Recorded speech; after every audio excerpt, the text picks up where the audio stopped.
नमस्कार दोस्तों, श्री श्री मोदी जी और आरएसएस की एक बहुत बड़ी योजना है कि देश से देसी नस्ल की गायों को साफ कर दिया जाए। देसी गायों का खून बहाए बिना गायों को देश से समाप्त कर दिया जाए। देसी गायों को केवल विदेशी जर्मन होलिस्टीन बैलों से गर्भित करवाकर तो गायें तो रहेंगी, लेकिन भारतीय गायों में देसीपना 3-4 पीढ़ियों में खत्म हो जाएगा। ये योजना सोनिया गांधी द्वारा बनाई गई थी, लेकिन कांग्रेस की सरकार हटने से पहले ये योजना लागू नहीं हो पाई। मोदी जी ने और आरएसएस ने इस योजना को गहराई से अध्ययन किया और इसे पूरी तरह से लागू करने का निर्णय लिया। और इस योजना का समर्थन सोनिया गांधी, केजरीवाल और अन्य राजनीतिक पार्टियों द्वारा भी किया गया है। जर्मन बैल के जमे हुए सीमन भारत के केंद्रों में पहुंचे। 1 महीने के विराम के बाद जर्मनी से आयात किए गए 40 होलिस्टीन फ्राइजन बैल, जिन्हें भारत सरकार के पशु संग्रोध केंद्र में रखा गया था, मंगलवार को उन्हें जमे हुए वीर्य उत्पादन केंद्रों में ले जाया गया। सरकार जमे हुए बैल के वीर्य की ट्यूबें किसानों में बांट रही है और इस काम की जिम्मेदारी राणा सांगा को दी गई है, जो कि राष्ट्रीय डेयरी अनुसंधान संस्थान में प्रशिक्षित एक पशु चिकित्सक कार्यकर्ता है।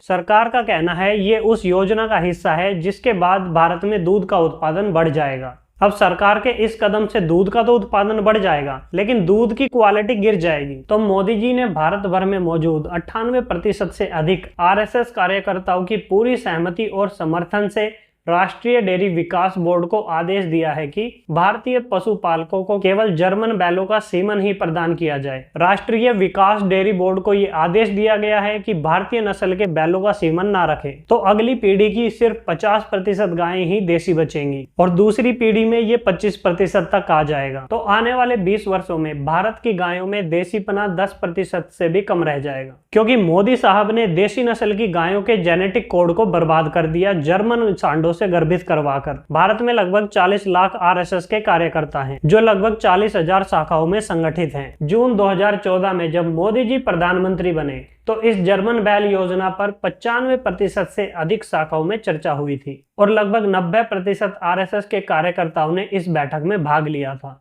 और देसी नस्ल की गायों को समाप्त करने के लिए 90% आरएसएस के कार्यकर्ताओं ने समर्थन दर्ज कराया। और इस बैठक में एक निर्णय लिया गया था, यदि कोई पूछे तो बस कह देना मुझे इस जर्मन बैल योजना के बारे में कुछ नहीं पता, और बात को आतंकवाद, वंदे मातरम, जय हिंद की तरफ मोड़ देना। और अगर लोग इस योजना के बारे में जान भी जाते हैं और मोदी साहब की आलोचना करने लगते हैं, तो आरएसएस के कार्यकर्ताओं को यह सुनिश्चित करना है कि वो युवाओं से कहें कि तुम राजनीति से दूर रहो, अपने सामाजिक कार्य संभालो। यदि इस समय नर्क में बैठा कोई व्यक्ति खुश है तो वो अलाउद्दीन खिलजी है। उसका लक्ष्य था भारत की हर गाय को मार डालना, जो वो नहीं कर सका। भले ही उसने भारत पाकिस्तान का 80% क्षेत्रफल कब्जा लिया था, लेकिन अब ऐसा लगता है मोदी जी और आरएसएस के कार्यकर्ता मिलकर खिलजी, बाबर, अकबर और ब्रिटिश वर्ग के सपने को पूरा करेंगे। आने वाली 3-4 पीढ़ियों के अंदर, यानी कि 20 से 25 वर्ष के अंदर भारत से देसी नस्ल की गाय समाप्त हो जाएंगी। आइए जानते हैं देसी गाय और होलिस्टीन जर्सी गाय के दूध में क्या अंतर है। देखिए, गाय के दूध के अंदर मात्र एक टाइप का प्रोटीन होता है, जिसे केसिन प्रोटीन कहते हैं। इस केसिन के 2 प्रकार होते हैं, A1 और A2। A2 दूध देसी नस्ल की गायों से आता है, जैसे कि साहिवाल, गिर, राठी, और वहीं A1 दूध विदेशी नस्ल की गायों से आता है, जैसे कि होलिस्टीन, जर्सी, फ्रीजियन।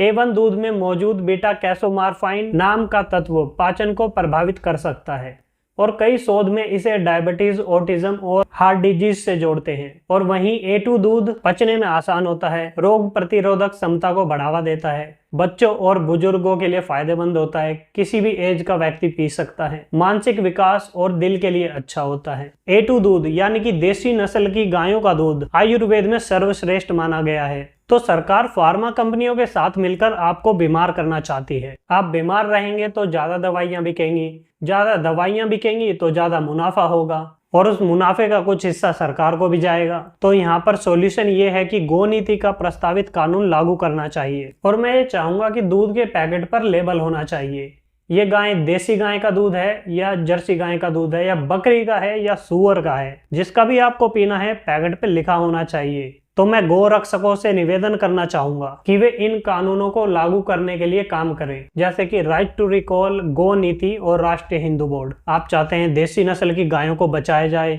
तो इस वीडियो को हर भारतीय तक शेयर कर दें और अपनी राय कमेंट में जरूर बताएं। जय गौ माता, जय भारत।